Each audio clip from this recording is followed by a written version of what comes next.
Guys GTA games का content already इतना amazing है कि उसे बार बार खेल के भी बोर नहीं होते। और जो डेवलपर्स की विजन होती है गेम को लेकर, असली गेम उससे थोड़ा सा लोअर्ड ही निकल के आता है, क्योंकि ऐसा बहुत सा इंटरेस्टिंग कंटेंट होता है जो डेव्स डालना चाहते हैं बट डेवलपमेंट के दौरान उसे कट कर दिया जाता है। आज की वीडियो में आपको 10 माइंड ब्लोइंग थिंग्स बताने वाला हूँ जो कि GTA गेम्स में होने वाली थी बट डेवलपमेंट के टाइम पे कट कर दी गई। एंड मैं सभी मेन स्ट्रीम GTA गेम्स की बात करूंगा, like GTA 3, Vice City, San Andreas, GTA 4 and GTA 5। जब last year GTA definitive addition आया ना, तब डेव्स ने गलती से कुछ ऐसा कोड छोड़ दिया जो पब्लिक को नहीं दिखना था। एंड वो code actually original GTA Vice City से ही आया था। इसलिए रिसेंटली बस 1-2 महीने पहले वादिम एम को इस सीक्रेट कोड का पता चला, क्योंकि एक्चुअली एक कैंसिल्ड मिशन है Vice City का। इसका नाम है मूवी डेमो। तो सीन कुछ ऐसा होता है कि टॉमी पुलिस स्टेशन से बाहर निकलता है एंड एक कार में बैठता है, लेकिन एक दूसरी कार उसका पीछा कर रही है। फिर वो पहुंच जाता है मालिबू नाइट क्लब, जहां एक्चुअली काफी ज्यादा शूटिंग होती है और बाद में पुलिस की कार चेज भी होती है। मिशन एंड होता है जिसमें कार क्रैश करके एक्सप्लोड हो जाती है, जिससे ड्राइवर और टॉमी दोनों मर जाते हैं। असली में नहीं मरते,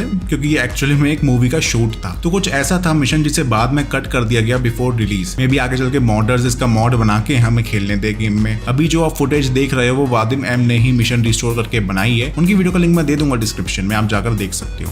अब GTA 5 में माइकल ही है शायद जिसपे सबसे महंगा और अच्छी सुविधा वाला घर है। I mean, हाँ, फ्रैंकलिन को भी आगे चल के स्टोरी में एक अच्छा घर मिल जाता है, पर माइकल का अलग ही लेवल का घर है। यही सोचो कि उसके पास अपना खुद का पर्सनल टेनिस कोर्ट है और उसके अलावा भी हम बहुत कुछ कर सकते हैं वहाँ, लाइक टीवी देखना, स्विमिंग करना। लेकिन शायद ही किसी को पता होगा कि उसके घर में एक सीक्रेट एंट्रेंस है। कुछ प्लेयर्स ने माइकल के हाउस में एक सीक्रेट डोर ढूंढ निकाला है। बेसिकली अगर आप उसके हाउस के साइड में जाओगे और एक रॉकेट मारोगे ना, तो डोर की आउटलाइन दिखने लगेगी। बट उसका करने का फायदा नहीं है, क्योंकि वो यूजेबल नहीं है। आप उस डोर का यूज नहीं कर सकते हो। लेकिन इससे पता लगता है कि माइकल के होम में एक डिफरेंट एंट्रेंस भी होने वाली थी एंड उसके घर का स्ट्रक्चर डिफरेंट होता, जिसे बाद में हटा दिया गया। अब GTA Vice City में प्रॉपर्टीज और बिजनेसेस खरीदने का सिस्टम बहुत पसंद किया गया था। बहुत अच्छी सी फीलिंग आती थी उस टाइम पे जब हम दोस्तों में बताते थे कि भाई मेरे पास इतने घर है Vice City में, या मैंने पूरा Vice City खरीद रखा है। इसी सिस्टम को और इम्प्रूव किया गया और सैन एंड्रियास में भी इम्प्लीमेंट किया गया, जहाँ और भी ज्यादा प्रॉपर्टीज एंड बिजनेसेस थे खरीदने को। इन्हें कहते थे एसेट्स, एंड हम इवन घरों के अंदर भी जा सकते थे और हमें ये पैसे कमा के देते थे। पर आपको शायद ना पता हो कि हम उसमें पर्सनल कसिनो भी बाय कर सकते थे, जो शायद सबसे ज्यादा प्रॉफिटेबल बिजनेस होता एंड कितना ज्यादा मजा आता। I mean, कसिनो हाइस तो ऑलरेडी थी, फिर अपना खुद का पर्सनल कसिनो भी हो। इसको बाद में डेवलपर्स ने फॉर सम रीजन हटा दिया गेम से।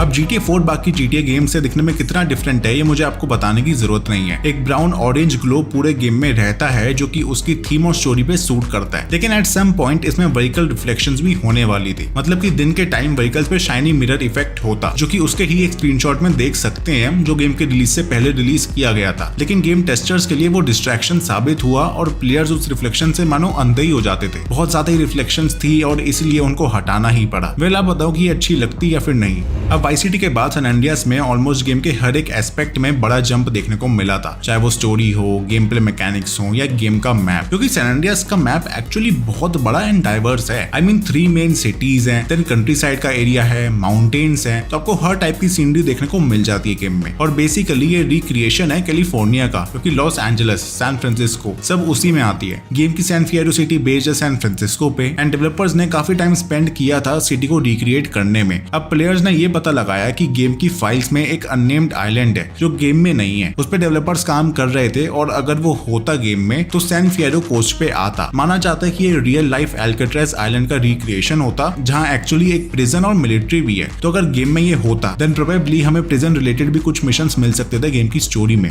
जो कि अभी नहीं है। वैसे तो GTA 5 में ऑलरेडी काफी सारी और अच्छी हाइस्ट है, पर जितनी हो उतनी कम लगती हैं, क्योंकि इनको प्लान करने में देन एग्जीक्यूट करने में बहुत मजा आता है। अब ऐसे में अगर मैं आपको बताऊं कि 6 सिंगल प्लेयर हाइस्ट के अलावा एक 7th हाइस्ट भी होने वाली थी, तो कैसा लगेगा आपको? इसका नाम होता था शर्मोटा जॉब, जिसमें माइकल और ट्रेवर मिलके एक्चुअली मार्टिन मद्रासो के घर को लूटते। इसमें 2 अप्रोचेस हो सकती थी, जिसमें से एक में क्लाउन बनते या फिर दूसरे में माइंस, और फिर उसके मैंशन में एक पार्टी के दौरान घुसते, जिसके बाद हम मार्टिन के सेफ को लूटते, उसकी वाइफ को किडनैप करते एंड हॉर्स के ऊपर एस्केप करते हैं। जी हाँ, आपने सही सुना, एक हॉर्स के ऊपर। एंड सोचो कि ये कितना ज्यादा फन एंड यूनिक मिशन होता, बट अनफॉर्चुनेटली इसे बीटा में ही रिमूव कर दिया गया। गेम की फाइल्स में अभी भी इसके डायलॉग्स की ऑडियो पड़ी है जिसमें माइकल एंड ट्रेवर होमोसेक्सुअल्स बने हुए हैं, और इस मिशन की जगह बाद में कैडा लिब्रे मिशन डाला गया था। खैर ये आज भी मॉड्स के फॉर्म में अवेलेबल है एंड लोगों ने इसके मॉडिफाइड वर्जन्स भी बना रखे हैं। अब जिस बंदे ने भी सैन एंड्रियास खेली है वो ऑफिसर टेनपनी एंड ऑफिसर पुलास्की को तो जानता ही होगा। ये दोनों करप्ट कॉप्स थे जिन्होंने सीजे की नाक में दम कर रखा था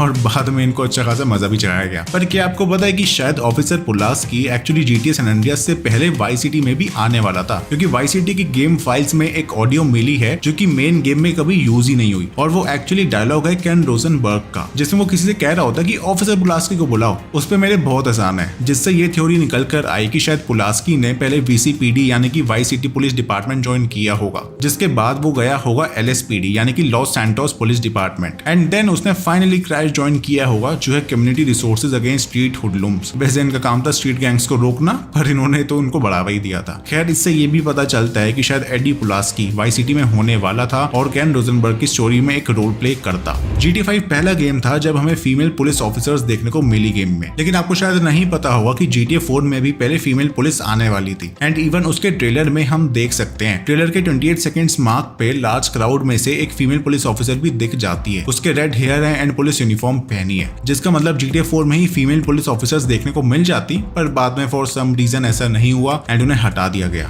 अब GTA 5 के अंदर वैसे तो UFOs हैं, एलियंस हैं, पर कोई प्रॉपर स्पेस का मिशन नहीं है जहां हम स्पेस के अंदर कुछ कर पाते। स्टिल स्पेस से रिलेटेड कुछ ऑब्जेक्ट्स हैं जिनसे लगता है कि कभी एक स्पेस का मिशन भी प्लान्ड होगा। लाइक गेम ऑब्जेक्ट्स में मिलता है एक एस्टेरॉइड जो कि मॉड्स की मदद से स्पॉन किया जा सकता है, एंड ये काफी बड़ा है। आई मीन प्लेयर्स या फिर कार्स से भी बड़ा है, इसलिए ये अगर गिरते हुए आए ना तो काफी डैमेज कर सकता है। अब वीजल न्यूज जो कि न्यूज प्रोग्राम है GTA 5 में, उसमें भी बताया गया कि एक एस्टेरॉइड काफी पास से निकला है अर्थ के। तो इन दोनों चीजों को देख के प्लेयर्स की थ्योरीज हैं कि शायद कभी एक बीटा मिशन होगा जो स्पेस में सेट होता, और वो माइकल के ड्रग्स वाले मिशन से ही रिलेटेड होता, जिसमें वो कोई ड्रग लेता और उसे वो स्पेस में पहुंच जाता कोई मिशन के लिए, बट बाद में शायद उसे हटा दिया गया। लेकिन कुछ लोगों का ये भी कहना है कि एस्टेरॉइड की कंडीशन काफी खराब है, जिसका मतलब ये है कि शायद इसे क्रैश होते हुए दिखाते, बट दोनों ही पॉसिबिलिटीज नहीं हुई आज तक। स्टिल प्लेयर्स होप करते हैं कि जैसे GTA ऑनलाइन में हर साल कोई बड़ा एंड इंटरेस्टिंग अपडेट आता है, तो किसी में ये एस्टेरॉइड या फिर स्पेस का मिशन भी आ जाए। GTA को सिंगल प्लेयर के लिए ज्यादा पसंद किया जाता है, ना कि मल्टीप्लेयर के लिए, बट स्टिल सीरीज में हमें मल्टीप्लेयर के option GTA San Andreas, GTA 4 और GTA 5 जैसे गेम्स में देखने को मिले। GTA ऑनलाइन ने तो GTA 5 की सक्सेस को एक न्यू लेवल पे पहुंचा दिया, बट काफी कम लोग ही जानते हैं कि रॉकस्टार गेम्स एक्चुअली GTA के पहले 3D गेम GTA 3 में भी मल्टीप्लेयर डालने वाला था। तो उसकी गेम फाइल्स में गेमस्पाई कंपनी का लोगो मिला जो उस टाइम मल्टीप्लेयर सर्विसेज देती थी।